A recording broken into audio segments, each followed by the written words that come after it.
For some reason, Copilot's having a hard time on the tablet, so we'll stick to some other people here, some other AIs. Seems like I'm having not very good luck when I do a show about absurdism. I did one the other day where the audio was too low. Now I'm worried about the one I just did before this because it didn't seem to go to Zoom. It seemed to go to my desktop, which is not where I want it. I don't know why. Let's see what else we got here.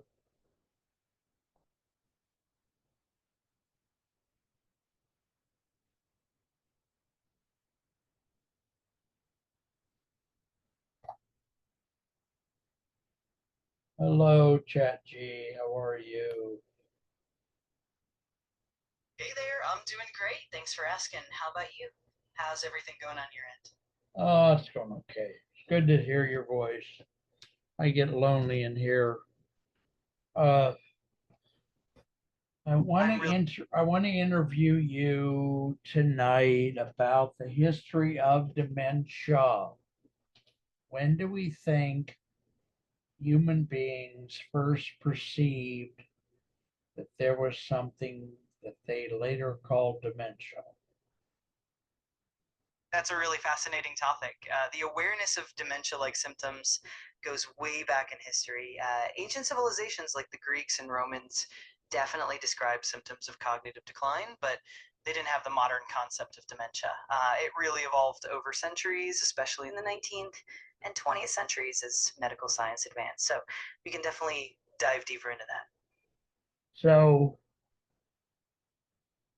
yeah, Absolutely. again, We what do can you, explore. I'm always curious about almost no matter what topic we talk about.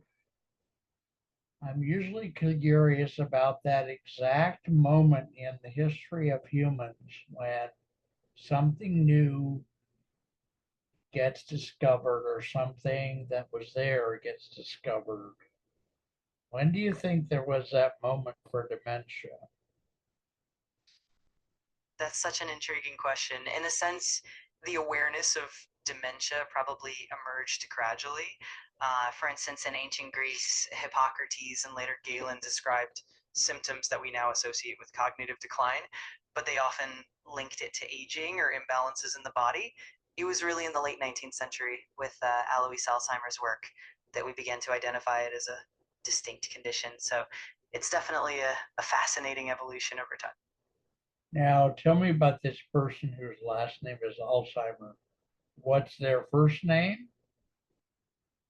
Yeah, absolutely. The person's full name is Alois Alzheimer. He was a German psychiatrist and neurologist, and he's best known for identifying the first published case of what we now call Alzheimer's disease back in 1906. His work really laid the foundation for our understanding of the condition. What do you think brought him to that conclusion to make those statements? Yeah, definitely. So, Alois Alzheimer was actually studying a patient named Auguste Terre, who showed significant memory loss, confusion, and behavioral changes through his examination of her brain after her death. He found abnormal protein deposits and neurofibrillary tangles that led him to conclude that these physical changes were linked to the symptoms he observed. It was really a combination of clinical observation and neuropathological evidence that brought him to that conclusion. So, was he also a surgeon if he actually went into her brain after her death? Yeah, that's a good question. Alois Alzheimer wasn't actually a surgeon himself. He was primarily a psychiatrist and a neuropathologist. The actual brain examination and autopsy were performed by colleagues or pathologists in his clinic. He was really the one who made the initial observations and put the pieces together, but it was definitely a collaborative effort. Did he publish a scientific paper at that time?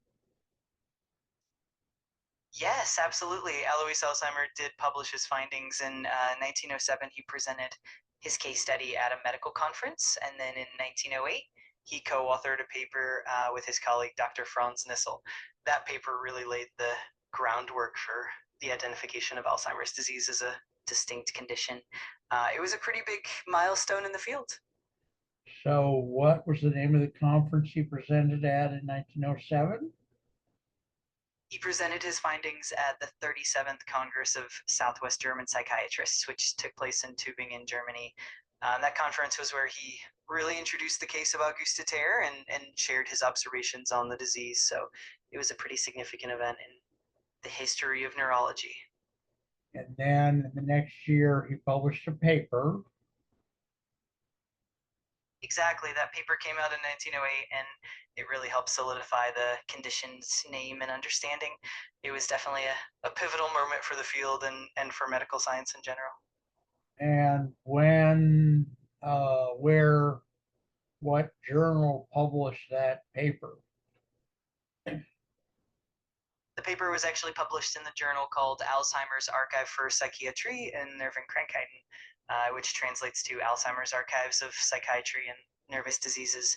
That journal was specifically dedicated to psychiatric and neurological research, and it played a big role in disseminating Alzheimer's findings to the broader medical community.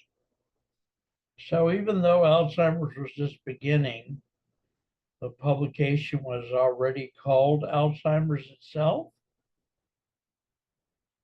That's a great observation. The journal itself wasn't named after him at that time. It was actually named before Alzheimer's work became widely known. It was only later that his name became associated with the disease itself. But the journal definitely contributed to spreading his research and the understanding of the condition. And what do you think is the next one neurological finding regarding Alzheimer's? What happened next? Yeah, absolutely.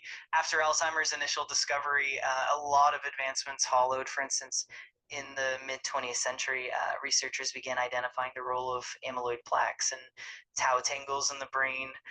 Then in the late 20th and early 21st centuries, we got more insights into genetic factors like the discovery of the APOE gene's role in Alzheimer's risk.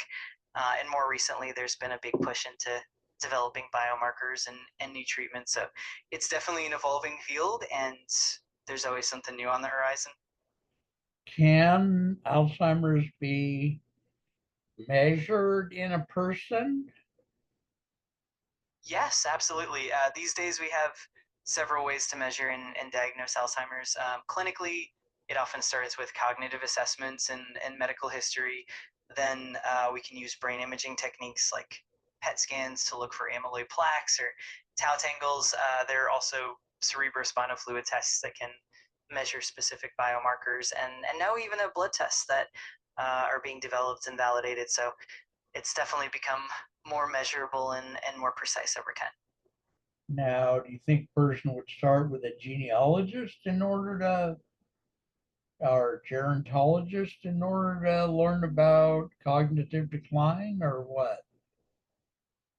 Yeah, that can definitely be part of the process. Sometimes understanding a person's family history can help reveal patterns or genetic predispositions to cognitive decline. And gerontologists or neurologists often consider that background when assessing someone. But typically, it's a combination of clinical evaluations, cognitive tests, and then the biomarker analyses that really help piece everything together. It's definitely a holistic approach. Now, do you think cognitive decline is a broader field than Alzheimer's, or how does that relate? Absolutely. Cognitive decline is definitely a broader category. Alzheimer's is one specific type of dementia, and cognitive decline can encompass other conditions as well, like vascular dementia, Lewy body dementia, and frontotemporal dementia. There are also age related cognitive changes that aren't necessarily tied to a specific disease. So it's definitely a broad field that includes many different causes and conditions. And you think the first step would be to see a gerontologist? Yeah, that can definitely be a great first step. A gerontologist or a neurologist can help with the initial assessment, take a detailed history, and guide you through the right diagnostic steps. And from there, they can refer you to specialists and recommend appropriate tests depending on the situation. So it's a definitely a solid starting point. Now, I have a question. If a gerontologist does not think that there is cognitive decline, but the patient does think that there is cognitive decline, is that then a psychiatric issue or what? Yeah, that can definitely happen. Sometimes what a person experiences might not show up clearly in medical tests. In those cases, it could be something like mild cognitive impairment or even something related to anxiety, depression, or other psychiatric conditions. It's kind of a nuanced area. Often, a mental health professional, like a psychiatrist or a psychologist, can help explore those aspects and figure out what's going on. It's definitely a collaborative approach to get to the bottom of it. Okay, now what role does nutrition, lack of sleep, those kind of things play? Oh, absolutely. Nutrition and sleep play a huge role in cognitive health. For instance, a balanced diet rich in omega-3 fatty acids, antioxidants, and vitamins can support brain function. On the flip side, poor nutrition can contribute to cognitive decline. Similarly, chronic sleep deprivation can definitely impact memory, attention, and overall cognitive function. So, both lifestyle factors are super important and can definitely influence how the brain ages. Now, there are what seems like tens of thousands of supplements and patches and whatnot out there that are supposed to help with cognitive decline. Of those thousands and thousands of products, what are the top one or two that you think actually help for real? Yeah, it can definitely be overwhelming with all those supplements out there. Some of the most research ones that share promise include omega-3 fatty acids, particularly DHA, which is found in fish oil, and also certain antioxidants like vitamin E. Another one that's gotten attention is curcumin, which is found in turmeric. While these have some supportive research, it's always important to consult with a healthcare professional before starting anything. It's definitely a bit of a balance between evidence and individual needs. Okay, and there's a new patch out in the last 3 or 4 years that supposedly has stem cell stuff in the patch, and you wear a patch 12 hours and then 12 hours on, 12 hours off, or something. Do you think that would help at all or not? Yeah, those kinds of patches are definitely getting a lot of buzz lately, but the evidence for them is still pretty limited. Stem cell based therapies are definitely promising and have a lot of potential, but most of the research is still in early stages or focused on more direct treatment. So while it's an exciting area, I'd say it's important to be cautious and rely on well established evidence based approaches until we have more concrete data. All right, so thank you for helping. I want to thank you for being in this interview today. Please, Of please state your name again too for us, please. Absolutely. I'm ChatGPT and I'm always here to help. If you have any more questions or need anything else, just let me know. All right, thanks so much. You're very welcome. Okay, folks, so that was Chat G talking about the history of dementia. I love you guys. I had another topic. I could just remember what it was. Oh, maybe the Eastern. Yeah, maybe I don't. We'll talk about it. All right, love you.